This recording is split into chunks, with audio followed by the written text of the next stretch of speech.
আসসালামু আলাইকুম everyone. So বরাবরের মতো আজকে আমরা আলোচনা করব সেনজেনের খুবই কমন একটা দেশ এবং ওয়ান অফ দ্য মোস্ট একটা ভিজিটেড কান্ট্রি, সেটা হচ্ছে স্পেন। স্পেনের ভিসা রিকোয়ারমেন্টগুলো কী কী, কত টাকা খরচ হবে আপনি মিডল ইস্ট বা সৌদি আরব থেকে অ্যাপ্লাই করলে, প্রসেসিং সময় কতদিন লাগবে, সম্পূর্ণ ডিটেলস জানতে পারবেন আপনারা।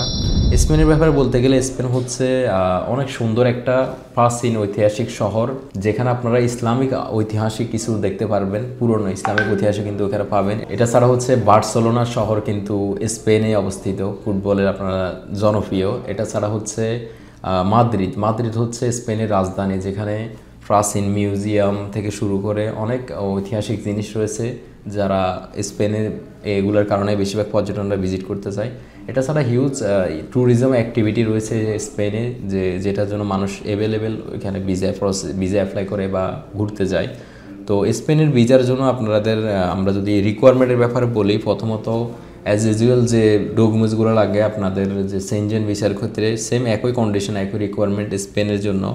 যেমন আপনি যদি সৌদি আরবে ইনভেস্টর হন, ব্যবসায়ী হন, সেক্ষেত্রে আপনার বিজনেস লাইসেন্স লাগবে, আপনার জব লেটার লাগবে। আর আপনি যদি কোম্পানিতে কাজ করেন আপনার শুধু জব লেটার লাগবে, এনওসি, 2 কপি ছবি লাগবে, আপনার ভিসা অ্যাপ্লিকেশন করতে হবে, ফর্ম ফিল আপ করতে হবে। এরপর হচ্ছে আপনার যে জব লেটারটা অবশ্যই চেম্বার অফ কমার্স করে নিতে হবে, এরপরে আপনি যদি আপনার ইনভেস্টর হলে আপনার সিআর কপি, লাইসেন্স, কোম্পানির স্টেটমেন্ট, আপনার এগুলো যদি থাকে সবগুলো আপনি অ্যাটাচ করবেন বা দিবেন ফাইলের সাথে।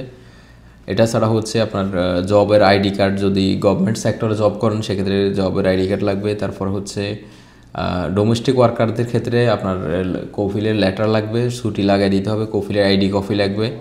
এটার সাথে আপনাদের হোটেল বুকিং, ফ্লাইট রিজার্ভেশন, আপনার একামা ট্রান্সলেশন, আপনার এক্সিট রি এন্ট্রি, ছুটির পেপার। তারপর হচ্ছে আপনি যদি বিজনেস পারপাসে যান তাহলে আপনার বিজনেস ইনভাইটেশন বা যে কনফারেন্সে কোনো কনফারেন্সের উদ্দেশ্যে গেলে ওই কনফারেন্সের লেটার, মেডিকেল উদ্দেশ্যে গেলে আপনার মেডিকেল সার্টিফিকেট, ওইখানকার মেডিকেল ডক্টর অ্যাপয়েন্টমেন্ট। যদি তো কোনো অ্যাসেট থেকে থাকে, কোনো সম্পদ থাকে, এটার একটা আপনি স্টেটমেন্ট দিতে পারেন।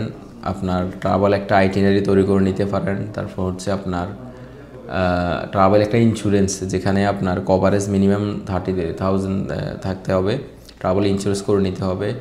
এরপর হচ্ছে আপনার যে স্যালারি যদি আপনি ক্যাশ পান সেক্ষেত্রে আপনি ক্যাশ স্যালারি পাইলে আপনাকে এটার আলাদা একটা পে স্লিপ দিতে হবে এবং ওটাকে চেম্বার করে দিতে হবে। এই হচ্ছে মূলত রিকোয়ারমেন্ট, এগুলা কন্ডিশন। তো এখানে শুধু আপনারা যারা অ্যাপ্লাই করবেন সেক্ষেত্রে আপনার ছুটির পেপার আপনি ছুটি লাগাই দিয়ে আর এনওসি চেম্বার করে দিতে পারলে, সাথে আপনার ব্যাঙ্ক স্টেটমেন্ট, এই 3টে ডকুমেন্ট যদি আপনি দিতে পারেন, বাকিগুলো আমরা আপনার জন্য রেডি করে দিব। পুরো ফাইল আমরা কমপ্লিট রেডি করে রাখবো, আপনি নিজে গিয়ে বিএফএসে জমা দিয়ে আসবেন।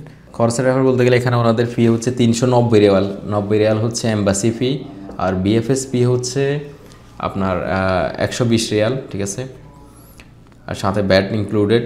আর আমরা যদি আপনার সব প্রায় রেডি করে দিই সেক্ষেত্রে আমাদের সার্ভিস ফি আপনাদেরকে দিতে হবে 1000 রিয়াল, 1000 রিয়াল। তো সব মিলিয়ে আপনার প্রায় 1500 রিয়ালের মতো খরচ হবে আপনারা যদি স্পেনের জন্য অ্যাপ্লাই করেন সৌদি থেকে।